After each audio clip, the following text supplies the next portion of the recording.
Hello everyone, I'm sitting here in my office today on Thursday morning, and I would like to take a few moments and share with you session 3 of our young adult Bible study, The Struggle is Real. I've had issues with our videos, and so I've been doing these videos myself, independent of the class, just to give you an idea of what we talked about, and I hope you can apply this to your life. What we talked about in week 3 of our class is struggles in relationships, the things that we face, and specifically how social media, technology, and entertainment are affecting relationships, friendships, and even our marriages in today's world. So what I want to talk to you about, first of all, is the reality that intimacy in relationships is what we are truly longing for. Our hearts are truly longing for intimacy in relationships. And so I'm attaching a handout to the email that's going out that you can print out, and that's the first fill in the blank. Intimacy in relationships is what our hearts are truly longing for. What is intimacy? You know, when you think about intimacy, most people think about sex. They think about physicality. But intimacy is easily defined as into me see. Being vulnerable, open, honest with each other, and looking into the heart of another person. Intimacy is into me see. Social media, technology, entertainment is affecting our intimacy. I understand that there's positives of all of these things, and we embrace the positivity of social media, okay? We embrace the fact that I'll be on my way to work and my wife will text me and say, I'm praying for you today. I embrace that. That's social media, technology, enhancing life. But there are ways that social media and technology is negatively impacting us, and we're going to talk about that. But first, for a biblical context, everything we teach comes from the Bible. Everything that we believe comes from the Bible. And in John 13:34 and 35, Jesus was in a moment with his disciples. He washed their feet, which was a form of humility and servanthood. Actually, washing feet was the lowest job anyone could have in those days, but Jesus knelt down and washed the disciples' feet. And it was in the context of washing the disciples' feet that Jesus looked at his disciples and he said, "A new commandment I give to you, that you love one another." And then he said, "As I have loved you, so love one another. By this will everybody know that you're my follower, that you have love for one another." So Jesus said the word love 1, 2, 3, 4 times in that small little verse of Scripture. When Jesus said to the disciples, love each other, he was not talking about having an emotional feeling for each other. Oh, I feel love for you, but I do nothing for you. That's not what he was talking about. Love is action. Love is an action word. Agape, it literally is an action word. It's a verb. It is not a feeling. It is not an emotion. As Tina Turner said, it's not a second-hand emotion. And what does love have to do with it? Everything. Love is the fuel for our intimacy. But the truth is, love is not something that is accurately expressed through social media, through texting, through email, through things like that. We have to get real about love, and we're going to talk about how we can truly love each other in a few moments. But first, let's talk about how technology is affecting our relationships today, how social media and technology is affecting our relationships. First, I want to tell you that much of this information comes from Life Church and Pastor Craig Groeschel. So I love Pastor Craig, and I absorbed a lot of his information for this class. And this is what Pastor Craig has found how social media and technology is impacting your relationships. Number one, the word friend is evolving. This is another part of your handout. The word friend is evolving. The average Facebook user has 328 friends on Facebook, but only 2 close friends with whom they do life with and share secrets with and are intimate with. So 328 friends, but only 2 true, deep, meaningful friendships. In fact, 15% of Americans say they have no close friends at all. 15% of Americans, that's somewhere close to 100 million people, say that they have 0 close friends in their life. So the word friend is evolving. You could say, oh, they're my friend. That doesn't mean you've even ever met them face to face. There's people I have 3,100 friends on Facebook. I guarantee you I haven't met a whole lot of them. But I would say, oh, they're my friend. They're on Facebook. Well, they're not my friend. The word friend denotes responsibility, sacrifice, care, love. You don't have to have any of those things to be a Facebook friend with someone. So the word friend is evolving. It doesn't carry the weight it used to carry. The second thing is we are addicted to immediate affirmation. I woke up this morning. My hair wouldn't quite fix right. Kind of don't look good. So I'm going to take a selfie, put it on Instagram, get the right filter, and post it. And I'll get affirmed by people, and I'm addicted to that immediate affirmation. So I'm feeling depressed. So I get online, and I post something, and the likes that I get give me that immediate affirmation that I need to feel better. The problem is this is something that psychologists call deferred contentment or deferred loneliness. Basically, you are lonely at your core, so you go to social media to fulfill that feeling of loneliness or to get rid of that feeling of loneliness. And what it really does is it kicks the ball of having to get intimate in relationships down the field. In other words, you are deferring your loneliness, the feeling of loneliness, for another time through social media. It gives you an immediate affirmation to fix temporarily a deeper, longer problem. You get that?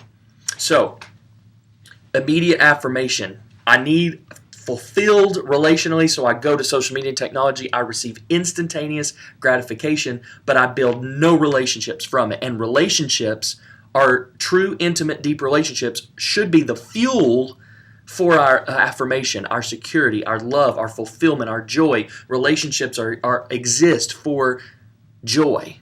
And so we kick the ball down the road. The third thing is that we have the power to do relationships on our own terms.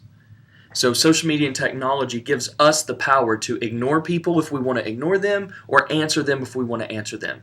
If this is like-worthy, this is worth a double tap of my finger, it's all in my control, my power. If I want to text you back, I'll text you back. If I don't want to email you back, I won't email you back. It's entirely up to me.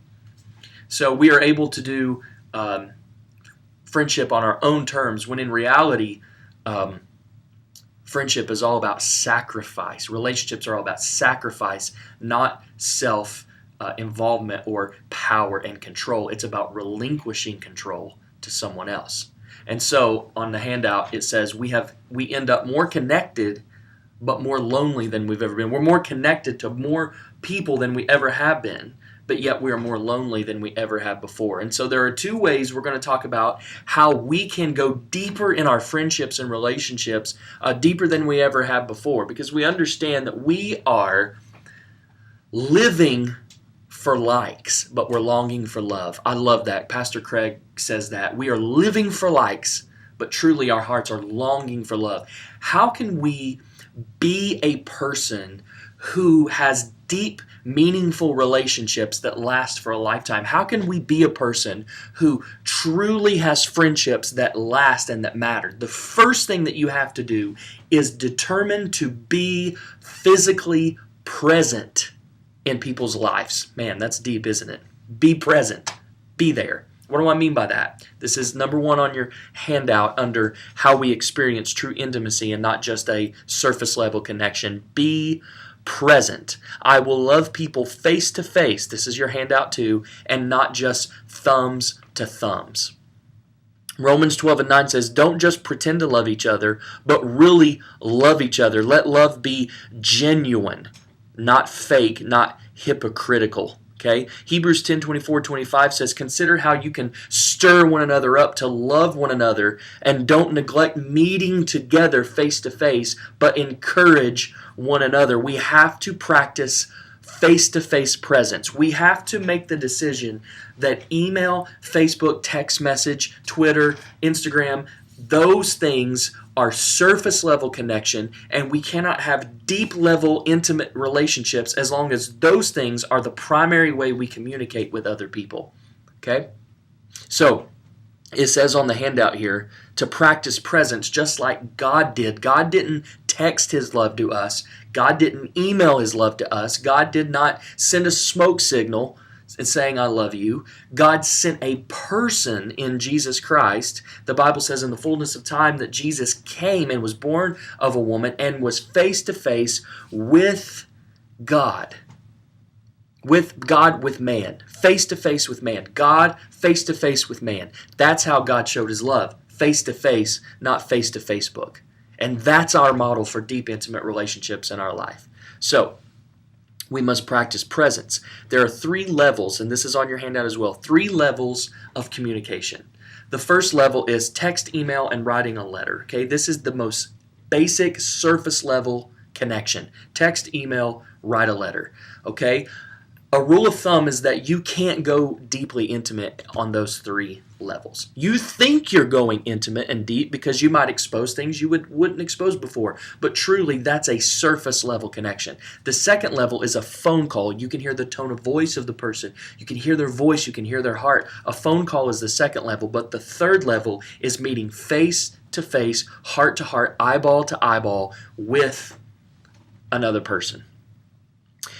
In relationships, it is best, and this is on the handout too, to always assume that the second and third levels are what the other person desires. Okay? Assume that they want to talk to you and assume that they want to meet with you. Do not assume that they just want to text, phone call, or email from you, even though our generation, young adults love to text, email. It's more convenient. You can say things that you ordinarily wouldn't say, but you are not building deep, intimate relationships with the other person. You must practice being present.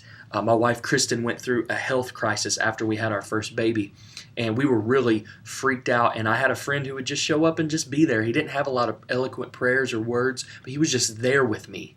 He was just there in the waiting room. He was there in the ICU, there in the cafeteria drinking coffee. He was just there. Presence. It meant the world to me.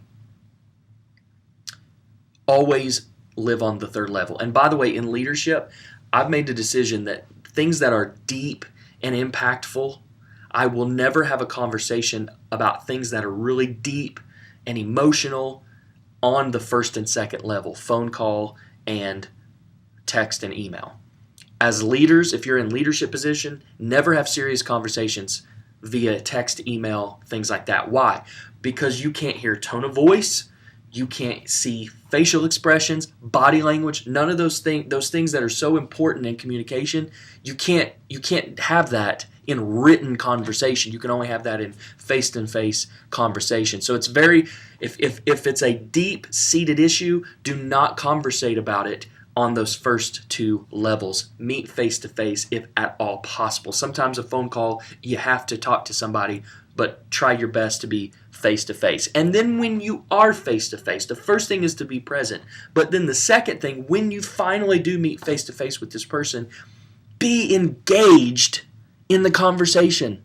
Stop being distracted by social media, entertainment, technology, things like that. Be engaged. On your handout it says be engaged, and under that it says don't just be physically there, but be emotionally present. Okay? 1 Peter 4:8, most importantly, continue to show deep love for one another. Deep love. God is both present with us and God is engaged with us. When we go to prayer, the Bible says God meets us at the point of prayer. But He doesn't just come and meet us and He's distracted.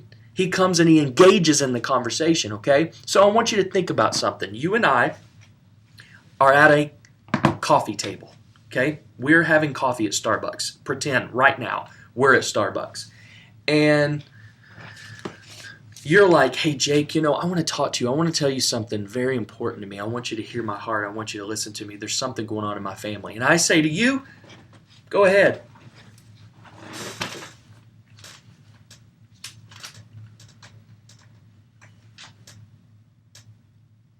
Yep, that's good. That's good, yeah. Yeah, that's... Really? No. You would never do that, would you? And I would never do that. I would never pick up a newspaper or a magazine and start thumbing through, or just get up from the table and walk to the counter and get cream and come back and get out my grocery list. I'm going to do my grocery. You're pouring out your heart. I'm going to get. But why? Why is it okay to do this? Yeah? Okay. Oh, really? Oh, yeah, that's bad. How come if it's a phone, if it's technology, it's not rude to interrupt with? If I got out if we were at coffee and we're talking and I got out a newspaper, that's rude.